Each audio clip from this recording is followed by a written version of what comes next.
Hello mga Gampla peeps! Let's review the HGCE 1144 Load Astray Omega. So yung original version nito, yung galing sa P Bandai at nirelease siya noong 2022. Ayan. At nagkakahalaga ng almost 2,640 yen, nasa 1,000 pesos, tapos nasa $26, almost 1,500 o 1,400 pesos. And then kapag napunta sa online, pumalo siya ng 2K hanggang maging 3K sa ngayon. So you can buy a master grade with this price, no? So nung na-announce siya as bootleg ng mga Chinese brand, talagang na-excite yung mga Gampla builders na bumibili ng mga bootleg kits like me. At syempre alam natin napakaganda ng design ng mga Astray, especially itong Load Astray Omega. Ito ay available sa Shopee or Lazada. So kay Hobby Wang meron, Hobby 168 meron din. For pre-orders yata meron na for 300 plus. Pero ito ay nakuha ko sa Toybox PH as usual. Sis doon, medyo pricey ng konti, mas mataas ng konti, pero sigurado mas maaga yung dating sa'yo. Nakapag-live build tayo, panoorin nyo yung live build. Para makita nyo mismo yung proseso ng kung paano ako pinahirapan at kung paano yung parts na madali, ano yung parts na mahirap ikabit. So ito palang Astray Omega na ito ay galing sa Mobile Suit Gundam Sid Astray Princess of the Sky manga series. Ayun, ito ay piloted by Fairness Zwiggle. Ayun. So yun yung ilang information sa kanya. Tingnan natin muna yung pinaka-aesthetic niya. Okay guys, dito na tayo sa overall aesthetic and plastic quality. Disclaimer ulit, it's a bootleg. Kunti lang expect natin sa kanya, di ba? Hindi naman siya Bandai. Okay, doon mo tayo. Pag tinitingnan syempre natin yung kit, tinitingnan natin unang-una yung color, yung kanyang proportions. Ayan, So pagdating sa proportion, may ilang nagsasabi na masyadong maiksi o naiiksihan sila kahit ng konti doon sa braso. Sa arms is a bit too short.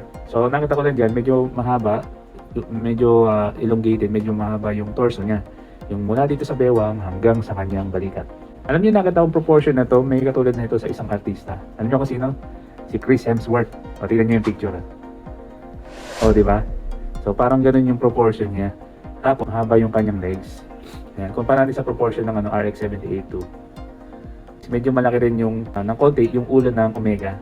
Mas malaki yung torso ng RX-78-2. Ito maliit, narrow pero long. Sa kulay, color correcting, meron tayong sticker.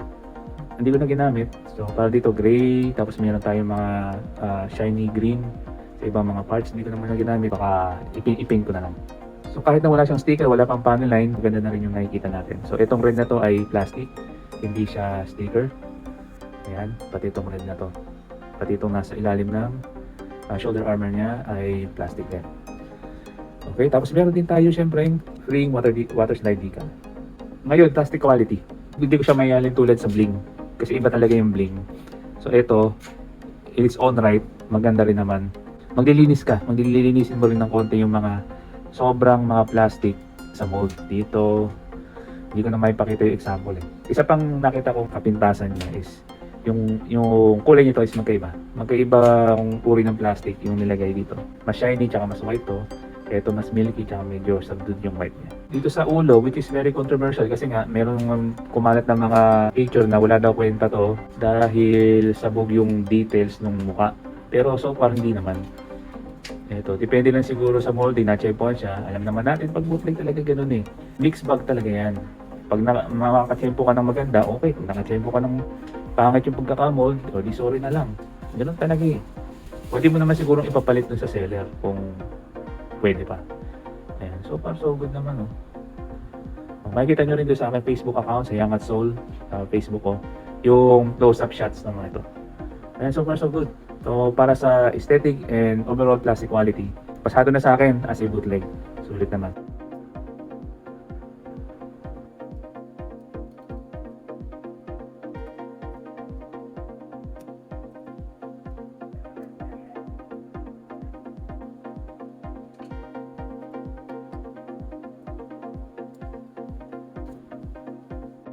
Okay, so what's in the box? So unang-una yung kit itself. So yung kanyang nag-iisang weapon, yung kanyang load longsword na nako-convert sa several weapons pa. Yung kanyang whip, na bendable, pliable. May kakabit din dito sa hawakan ng kanyang load longsword. Yung kanyang stickers para sa ilang mga parts. At yung kanyang water slide decals para sa ilang mga details. At yung excess part sa balikat. Sa balikat to. So yung kanyang shoulder armor dito tsaka yung joint. Para naman gamitin yung mga accessories niya, yung kanyang load longsword pati yung whip. Let's do this. So una, dahil merong harang dito, yung kanyang hand armor, pihitin lang natin ganon. Saka natin tanggalin. Kaya ba niyang dalhin ng isang kamay lang? Oo, kaya. Mababa nga lang pagka ano. Pero kaya niya i-hold yung position. Ha? Kaya niya i-hold yung position. Over. Ayan. So yan. Kaya. Just like that. Para naman maging twin sword siya. Ganito. Tulak. Tapos. Ayan. Ayan. Ayan. Ganito. Ganito. Tapos siya. Ganito. Ganito.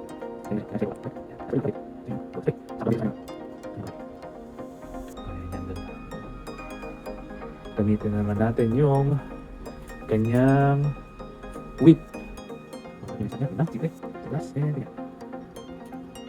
That's about it. Okay, dito na tayo guys sa articulation tsaka yung mga problemang na-encounter ko. Simulan natin sa ulo syempre. Controversial na ulo. Sa articulation, meron tayong joint sa ibaba, meron ding joint sa ibabaw. Basta nakakabit ang pinakaulo niya. Okay, chicken neck. Nakakayuko siya na ganyan. Up. Medyo mahaba yung leeg niya kaya walang obstruction sa pag-rotate. Nahirapan nang ikabit tong white part na to. Pwede pang turo dito.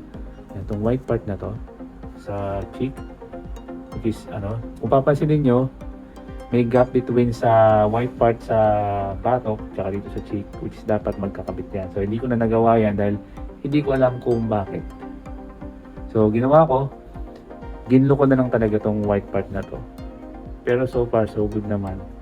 Pero talaga, asahan mo may guglo ka talaga. Ito ginlo ko na lang ng konti yung black na V-fin niya. Kasi pagka nabubunggo ito natatanggal. Same din naman doon sa sa P-Bandai na original.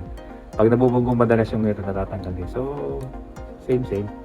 Torso, very smooth ang building nito. So wala akong naging problema masyado sa pag-build ng torso. Articulation ng torso. Okay, meron siyang ball joint dito at may ball joint dito sa baba. So side to side. Crunch. Okay, so ito naman tayo sa arm, tsaka sa buong arm na ito. Dito tayo sa shoulder muna.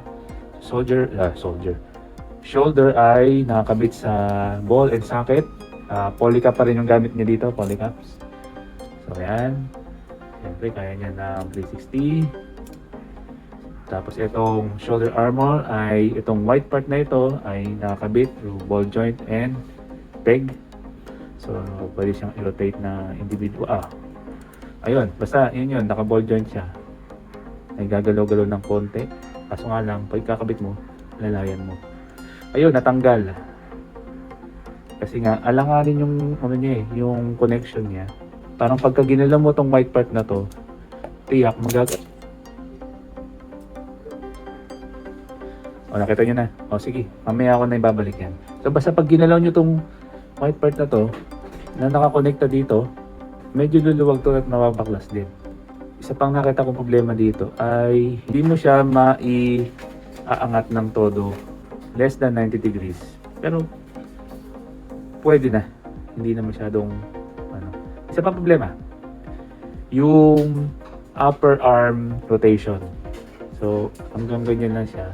Ayan. Tumatama na siya. Arm bend, pwede na rin. Naging problema dito. So pagkakabit lang ng red part, yung sandwich kasi yan naka-sandwich yung red part, yung white, tsaka yung gray, tsaka yung black. Yung pagkabit ng black, hindi naman naging problema. Pero itong gray, red, and white ay sakit sa ulo. Medyo talaga magtitrim ka ng pegs dito. So dito, ball joint as usual. Kaso nga lang nahihinder yung ikot nito dahil dito. So itong hand armor ay fixed siya dyan. So magiging hinder din yan kapag nagkakabit tayo ng long sword. Ayan. Okay, next, subukan natin yung backpack. So, ang movable lang dito sa backpack, which is na ang ganda ng design niya, no? Ito lang. So, yung pinagkakabitan ng load long sword. Yun. Dito, walang movement sa back skirt. Dito tayo sa side skirt. Ito ay viable joint. So, na-move siya ng konting-konti. Front skirt is ball joint. Hindi ko na pinutol dahil hindi naman siya obstructive. Pero minsan, napapaganyan siya. Ayan, babalik mo na lang. Okay, next, ito maganda, yung kanyang leg hip articulation. So dito meron siyang drop down mechanism para bumaba na para real grade. So ayan, basta meron siyang mechanism diyan na pwede mo ibabang ganyan para mas makapag-move siya.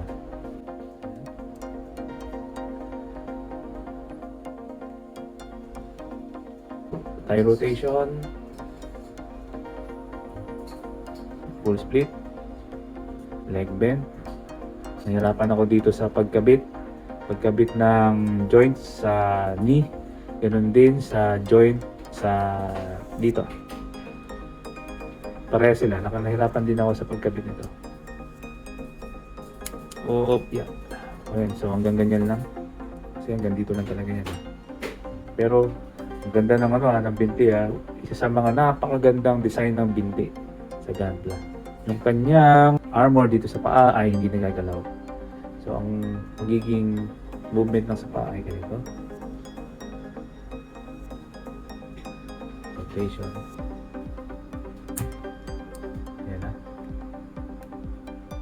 Tapos na ito side lang. Sa pag-build ng load longsword, wala naman naging problema. So yun. Yun lang yung mga articulation at ilang mga gripes ko dito sa pag-build ng Load Astray Omega.